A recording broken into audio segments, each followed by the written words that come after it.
बिस्मिल्लाहिर्रहमानिर्रहीम। दोस्तों, हम 2009 स्टैट मैथ और इकोनॉमिक्स का पेपर है, divisional account officer part 1, coefficient of correlation का सवाल है जी। एक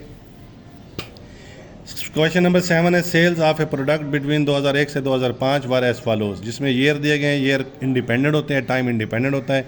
इंडिपेंडेंट वेरिएबल को एक्स के साथ और यूनिट सोल्ड डिपेंड करते हैं सालों के ऊपर, तो उसको वाई के साथ डिनोट करते हैं। ठीक है जी। तो अब इसमें जो साल हैं 2001, 2, 3, 4, 5, हमने सीरियल नंबर के हिसाब से इसको लिखना होता है। पहला साल, जितने भी साल हैं 1, 2, 3, 4, 5 करके इसको लिखा जाता है।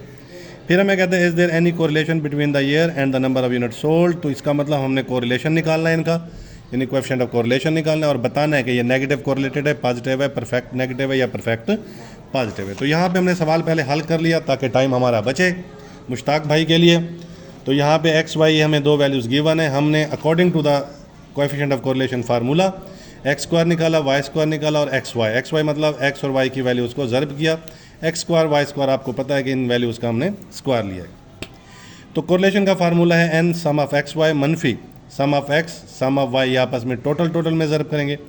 फिर नीचे है N sum of X square, ये अलग से जो स्क्वायर हमने लिया हुआ है ये वाला जवाब लेंगे, और माइनस सम ऑफ एक्स यानी 15 लेना, उसका स्क्वायर यहाँ पे अंदर ही निकालना है। ये वाला स्क्वायर हम पहले कर चुके हैं, ये वाला स्क्वायर हम फार्मूले के अंदर लेंगे।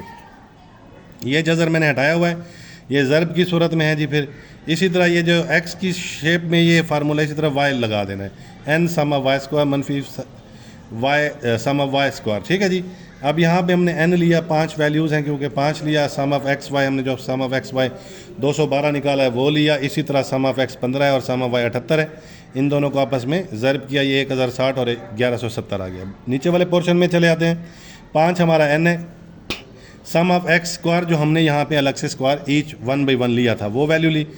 मनफी 15 सम ऑफ वाई लिया और ये स्क्वायर यहीं पर लिया, 225 आ जाता है ये, और ये 275।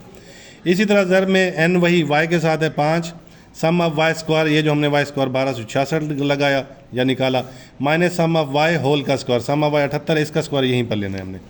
अब इन दोनों को ज़र्ब किया 275, इसका स्क्वायर लिया 225, इन दोनों को ज़र्ब किया 6330, इसका स्क्वायर लिया 6064। अब ये जज़र इसके ऊपर है पड़ा।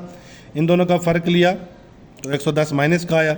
इन दोनों का फ़र्क लिया 50, इन दोनों का फ़र्क 240, ये आपस में मल्टीप्लाई हुआ 12300, इसका जज़र लिया तो 110.9। अब हमने इसको डिवाइड किया तो ये माइनस का आ गया। ठीक है। तो यहाँ से हमें पता चल गया ये नेगेटिव कोरिलेटेड है। वैसे यहाँ से भी हमें पता चल जाता है कि ये वैल्यूज़ इंक्रीज़ हो रही है और वाई की वैल्यू डिक्रीज़ हो रही है। तो ये सवाल हल करने से पहले भी हमें पता चल जाता है कि ये हमारा नेगेटिव कोरिलेटेड है। शुक्रिया।